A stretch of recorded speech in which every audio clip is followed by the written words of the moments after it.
모든 실수요자가 다 첫 집을 매수하시는 게 아니잖아요. 그 논리에는 구멍이 있다라는 거죠. 4억에 오른 가격에 누가 사요? 왜 사요? 처음부터 나는 실수요라고 정해져 있고 얘는 투자 수요라고 정해져 있나요? 실수요는 실수요인데요. 뭘 해요? 투자를 겸한 실수요라는 거예요. 더 이상 집값이 오르기 어려운 이유 중에 하나가 제가 이제 이분 얘기를 듣고서 정말 좀 잠깐 생각을 해봤어요. 네, 어떻게 저렇게 생각할 수 있지? 이런 생각이 들었는데 지금 집을 사는 수요가 수요가 아니에요. 수요인데 네, 못합니다. 수요. 실수요. 맞죠? 그건 맞습니다. 제가 계속 말씀드린 부분이에요. 지금 집이 실수요가 사고 있다. 근데 이런 얘기 하더라고요. 실수요자는 집값이 비싸지면 안 산대요. 정말 그런가요? 네. 지금의 실수요자 분들이 어떤 분들이냐 하는 게 아주 중요합니다. 자, 갈아타기 수요가 대부분의 지금 실수요자 분들이에요. 집 하나 갖고 있는데 팔면서 새로 집을 사는 거. 바로 이게 지금의 뭐 잠실이라든가 강남이라든가 여기에서 일어나고 있는 그 거래의 핵심이 갈아타기 수요이거든요. 제가 여기 적어놨지만 고기도 먹어본 사람이 맛을 안다고 하죠. 내가 부동산을 투자해서 경험치가 쌓아지니까 지금 시기가 갈아타서 내가 상급지 이동을 해야 될 시기야 라는 걸 알고 있는 사람들이 움직이는 겁니다. 자, 그리고 전세에서 매매로 전환하는 수요가 있어요. 이분들은 뭐예요? 집을 내가 거주하면서 본 거예요. 이 집의 시세가 어떻게 움직여 왔는지. 그렇기 때문에 이 가격이라면 지금 안 잡으면 안 되겠구나 라고 인지가 되시는 거죠. 지금 잠실 같은 경우 전세 소형평형에서 매매로 구평 또 그리고 전세에서 그러니까 매매로 소형평수에서 구평으로 이렇게 이동을 한단 말이에요. 20평대에서 30평대로 자체 이동이 많아요. 또 잠실 내 그러니까 송파권 내에서 이동도 들어오시는 경우가 있고요. 아니면 마포나 성동에서 동작에서 정리하시고 잠실권으로 들어오시는 분들도 있습니다. 지금은 제가 갈아타기를 하는 시기가 지금 상황이 팔고 가야 된다라고 얘기는 드리지만 지금 잠실이라든가 이제 사람들이 선호하는 지역의 어떤 부동산 가격이 올라가는 힘이 너무 좋다 보니까 요즘은 사고 팔려는 수요들도 있다고 합니다. 그래서 물론 위험해요. 위험하기 때문에 아주 좀 잘 판단하셔서 하셔야 되겠고 저는 아직까지는 팔고 사기 동시 진행을 좀 하는 방법을 최대한 추천을 드리고 있습니다. 장수의 구평에서 서초, 강남 이동. 잠실 파신 분들 어디 가요? 여기서 여기 들어오면 이분들은 어디로 이동해요? 이분들은 이렇게 이동한다는 거예요. 그래서 지금 뭐 강남의 아파트들, 반포나 또 개포나 거래가 계속 일어나고 있잖아요. 뭐 또 지금 이제 간간히 역삼동 거래도 나오고 있고 도곡동 그리고 또 대치동 이런 지역도 계속 거래가 나오고 있는 것, 압구정 거래가 나오고 있죠. 이런 분들이 이렇게 이동을 해간다는 거죠. 20평대가 거래가 많아지면 30평대로 순환 거래가 일어나고 있고 여기서 또 40평대로 거래가 일어나고 있습니다. 어떤 수요가 이동하고 있어요? 갈아타기 수요가. 그러니까 지금은 우리가 그 실수요자들이 집값이 오르면 못 산다 이거는 뭐냐면 첫 집 매수하시는 분들의 얘기입니다. 되게 한계가 있는 어떤 모든 실수요자가 다 첫 집을 매수하시는 게 아니잖아요. 그러니까 그 말에는 굉장히 문제가 있어요. 그 논리에는 구멍이 있다라는 거죠. 자, 가장 객관적인 근거가 이거예요. 계단식 상승하면서 지금 가격이 올라가고 있다라는 거예요. 잠깐 자료를 잠깐 볼게요. 자, 지금 보면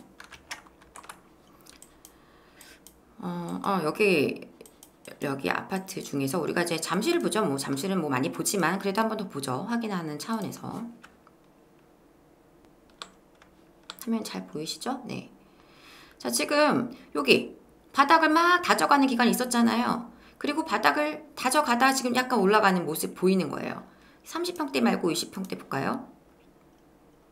네, 바닥을 다지다가 욱 위로 올라갔죠. 네, 왜냐하면 지금 20평대 수요는 내가 좀 상급지 이동을 해야 되는 분들이 내가 20평대라도 잠시를 잡겠다 이런 분들이 지금 들어오시는 겁니다.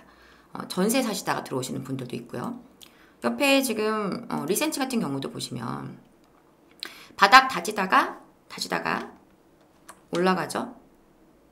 그리고 다시 바닥 다지기 하면서 살짝 올라간 듯한 모습을 지금 보여주죠. 이런 것들이 지금 바로 사람들이 이 가격이었을 때 그러면 제가 궁금한 건 만약에 실수요자는 집값이 오르면 안 산다면 이 가격일 때만 사고 이때 이 가격이 나오면 안 됐죠. 그 윗선 가격대가 나오면 안 됐죠. 4억에 오른 가격에 누가 사요? 왜 사요? 실수요자분들이 산 건데 왜 삽니까? 여기는 다 토지거래 허가구역이죠.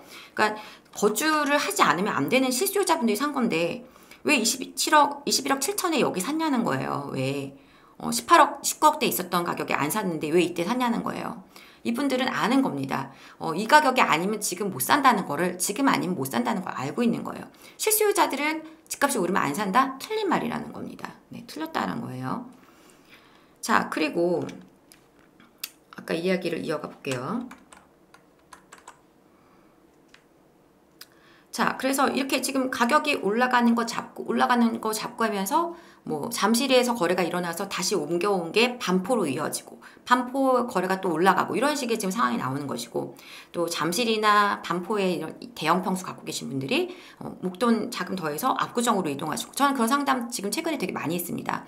압구정 대형을 살지 아니면 대치 뭐 우선미를 살지, 잠실 올림픽 선촌 이런 곳에서 가격 상향해서 올려오시려는 분들이 있어요. 그분들은 소득 수준이 높은 분들이시죠. 그리고 목돈을 이미 이제 확보하고 있는 분들이죠. 그분들이 그렇게 움직이고 있습니다. 자, 그러면 또 보죠. 지금은 또 하나의 특징이 있어요. 이 투자를 겸한 실수요라는 겁니다. 실수요는 실수요인데요. 뭘 해요? 투자를 겸한 실수요라는 거예요. 그러니까 지금의 거래가 일어나는 그 상황을 보면 실수요자들의 움직임이 단순한 움직임이 아니라는 겁니다. 실수요자가 더 이상 집을 안 사서 거래가 안 된다, 이 말이 안 되는, 가격이 안 오른다, 말이 안 되는 얘기라는 거죠. 저 너무 흥분하고 있나요? 자, 지금 이게 5월달 거래예요. 5월달 거래 보여드리는 거예요. 잘 안 보이실 것 같으니까 화면을 잠깐 바꿀게요. 자, 5월에만 지금 시범단지 여의도예요. 여의도 시범 4건 거래됐습니다. 한양 4건, 삼부 2건. 물론 여기는 토지에 걸려있기 때문에 이제 토지 거래 허가를 위한 그 매매 약정서 쓰고 그 이제 허가가 난 다음에 그 다음에 이제 거래가 이제 실제적으로 거래가 나오는 상황이기는 하지만, 어쨌든 지금 실수요자분들임에도 불구하고 여기 왜 사요? 여기 재건축, 그죠? 한양, 제가 지난번에 영상 보신 분들은 아실 수 있을 텐데, 여의도 중에서 매력적인, 그래도 매수하기 괜찮은 거 시범 한양 2개 말씀드렸었는데, 거기 거래가 지금 많이 나오고 있어요. 왜냐하면 여기 종상향에서 상업지역으로 완전 올려줍니다.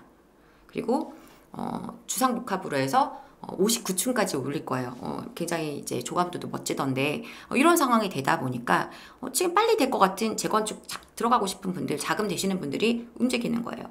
자, 여기 5월 거래, 이것도 5월 거래입니다. 5월 압구정이에요.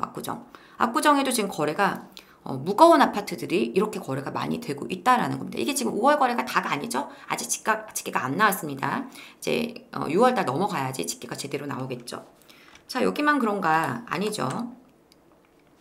자, 목동 볼까요? 목동 지금 5월 거래예요. 5월 지금 5월에 목동 5건, 3건. 와, 목동은 이렇고, 여긴 신정동이죠. 목동, 신정동이 모두 목동 신시가지 아파트들이죠. 그래서 다 재건축할 아파트들인데 지금 거래가 이렇게 많이 나왔습니다.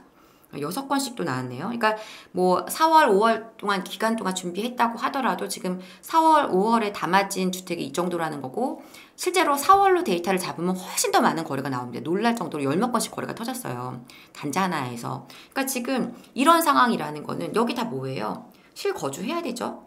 실거주하면서 투자를 고려하는 거예요. 재건축이니까요. 목동, 지금 뭐 여의도 이런 지역들은 분위기가 좋다 보니까 사람들이 실거주하면서 투자까지 감안하시는 분들이 매수하시는 겁니다. 여기만인가요? 음마도 마찬가지입니다. 음마 5월에 지금 4건 거래 나왔고요. 4월까지 합하면 4, 5월에 12건 거래가 나왔습니다. 한번 미도 맨션도 4건 거래가 나왔어요. 그러니까 지금 투자 수요들이 움직이면서 거래를 계속 익혀주고 있다라는 거예요. 투자 수요 겸 실수요인 분들이. 송파권도 마찬가지예요. 지금 5월 거래이기 때문에 지금 여기 데이터 많이 안 잡혔지만, 올림픽 패밀리, 그리고 올림픽 선수촌, 장미 이런 지역들 다 5월에만 거래된 것들인데 거래가 지금 많이 나오고 있어요. 그죠?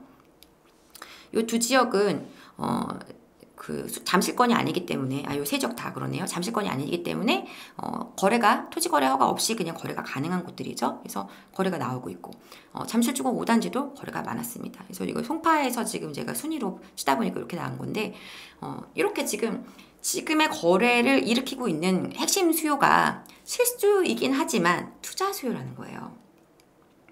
그럼 그분들은 뭘 봅니까? 시세의 움직임을 봅니다. 그리고 내가 좀 비싸더라도 좋은 거가 더 많은 힘을 내준다는 걸 알고 있어요. 그래서 좋은 지역에 조금 더 높은 가격이라도 과감하게 결정을 하시는 겁니다. 자, 이렇게 해서 제가 지금 보여드린 자료를 보시면 실수요자들이 움직이고는 있지만 이분들이 가격이 올라가면 안 산다는 건 지금 틀린 얘기라는 거 확인할 수 있습니다. 왜냐하면 경험치가 있으신 분들이 집을 사고 있기 때문에. 물론 지금 이제 지역적으로요. 예를 들어서 잠깐 보면 잠실권이 아니고요. 예를 들어서 이제 좀 내려와서 우리 광교 아까 얘기하셨으니까 광교를 한번 잠깐 보면 광교에 뭐 대장아파트, 자연인 힐스테이트 이런 아파트 잠깐 볼게요. 지금 여기는 그런 상황이죠. 그죠? 보면 거래가 바닥을 치고서 올라간 다음에는 약간 횡보하는 모습을 지금 보여주고 있어요.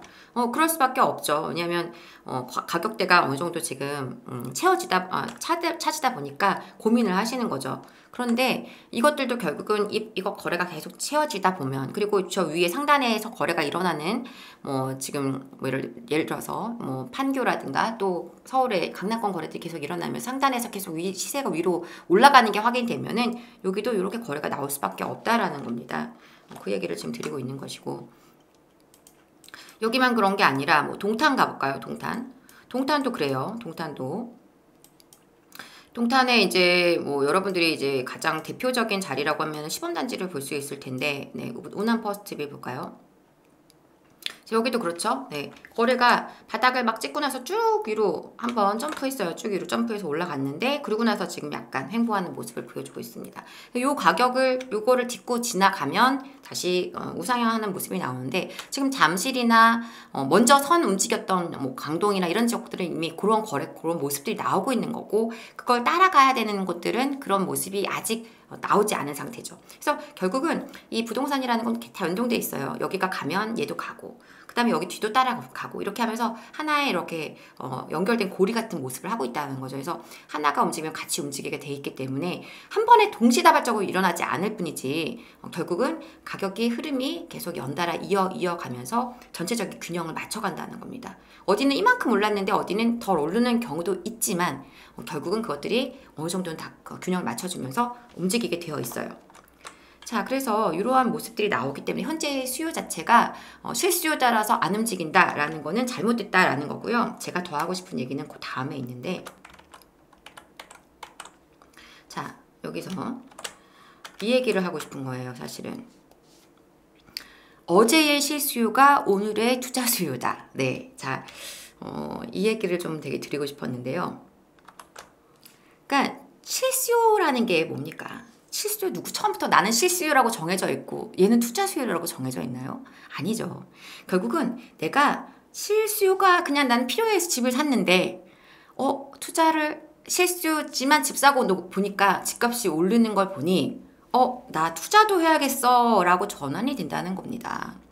갈아타기도 일종의 그런 거예요. 그죠?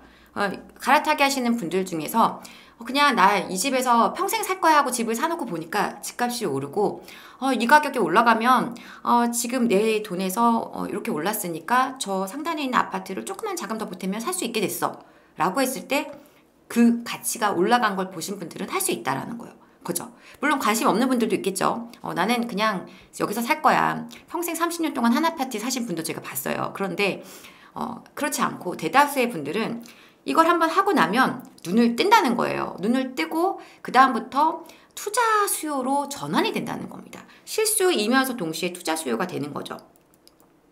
그래서 한 채 가지고 움직이는 경우도 있고 플러스 집 한 채 또는 두 채 이렇게 하면서 다주택자로 가기도 하는 거고요.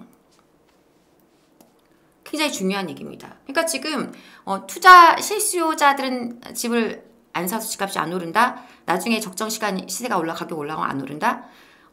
그 분들 중에는 이렇게 전무하신 분들이 있다라는 거, 이제 투자자로 바뀐 분들도 있다라는 거예요. 이제 그 뭐 한 2년 전, 3년 전에 집을 사서 집값이 올라간 걸 보시면 이렇게 되시는 분들이 있다는 거예요. 제가 최근에 상담하는 분들 중에도요, 뭐 오래전부터 집을 매수해서 갈아타게 해오신 분들은 거의 많지 않아요. 대부분 언제 샀어요, 집을요?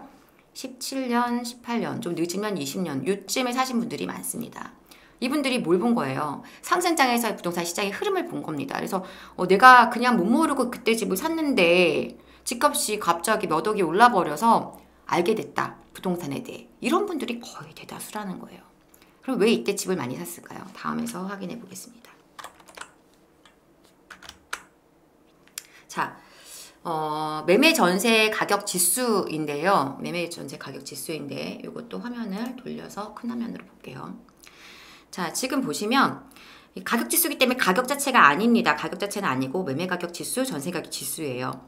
그런데 이제 2017년도 이때죠. 자, 요때를 기준으로 보시면은요. 자, 파란색이 매매예요. 빨간색이 전세고요. 자, 파란색의 그래프를 보면 지금 올라가긴 오르겠지만 완만한 상승을 좀 보여주고 있죠. 완만하게 오르고 있어요. 대신에 전세는 뭡니까? 급격한 상승을 하고 있어요. 급등을 하고 있어요. 이거는 이때부터. 제가 지난번에도 이거 말씀드렸죠. 왜 이때 전세 가격이 폭등했었는지. 그거죠. 일단은 사람들이 매매를 겁나하기 시작했죠. 2018년 금융위기 때문에. 그리고서 이제 여러 가지 반값 아파트가 등장하면서 보금자리 주택이 등장했죠. 그러면서 내가 무주택을 유치하면 강남에 집 살 수 있구나. 이런 수요가 발생하면서 이때 전세 수요가 굉장히 많이 늘었어요. 증가했습니다.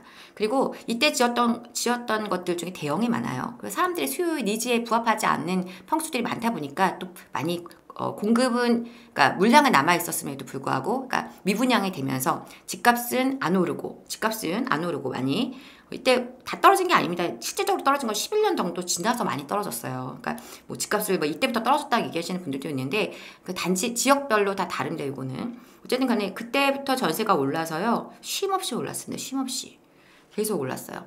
어느 시점 가서부터는 사람들이 이제 전세로 살려니까 전세값이 너무 무거워져서 매매로 갈아타기를 시작하면서 이때부터 살살 올라가기 시작한 겁니다. 나 너무 집값이 너무 좀 무거워진 것 같아. 전세값이. 그래서 차라리 집을 살래. 내 집값하고 전세값하고 별 차이가 안 나. 그 시점이 언제냐? 2017년도입니다. 2016, 17년. 바로 요때예요. 그때 가서는 거의 매가와 전세가 갭이요. 정말 붙었어요. 그래서 사람들이 조금만 더 붙으면 집을 살 수 있네 라고 생각하면서 집을 산 분들이 2017년도 이후에 실수요자가 매매로 전환하신 경우입니다. 실수요자로 매수하신 분들. 그래서 지금 여기 그래프에도 보여드리고 있지만 이때부터는 뭐예요? 전세 가격은 별로 안 올랐어요. 그죠? 전세는 별로 안 오르고 매매 가격이 급등을 합니다. 실수요자들이 집을 사기 시작했기 때문에. 그래서 사고 그리고 나서 여기 더해서 뭡니까? 여기에 투자 수요가 유입을 되기 시작을 합니다. 투자 수요가.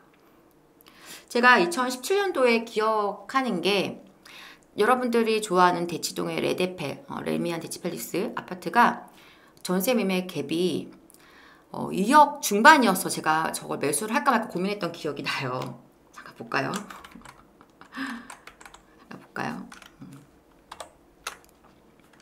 이게 참 그때 샀어야 됐는데 그죠? 사진 않았어요 그때. 근데 어쨌든 레미안 대치팰리스 이 아파트가 2000 전체 기간을 하고 매매로 보면 2017년이네요. 정말 딱이네요. 정말 저 기억력이 좋은가요? 2억 5천이 갭이었네요. 그죠? 매매 가격이 18억이었고 전세가 15억 5천이었습니다. 2억 5천. 네.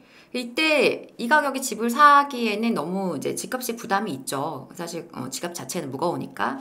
그리고 이제 그 이후에 전세가 좀 빠지긴 했어요. 살짝 빠졌다가 올랐다 이러면서. 왜냐면 이때 공급이 많았기 때문에 조금 이 강남권에. 그래서 그랬던 상황이었는데 어쨌든 지금 이렇게 하면서 지금 그때 18억 17억 하던 아파트가 지금은 최근에 하락한 가격을 하더라도 35억인 거예요. 35억인 거예요. 그죠?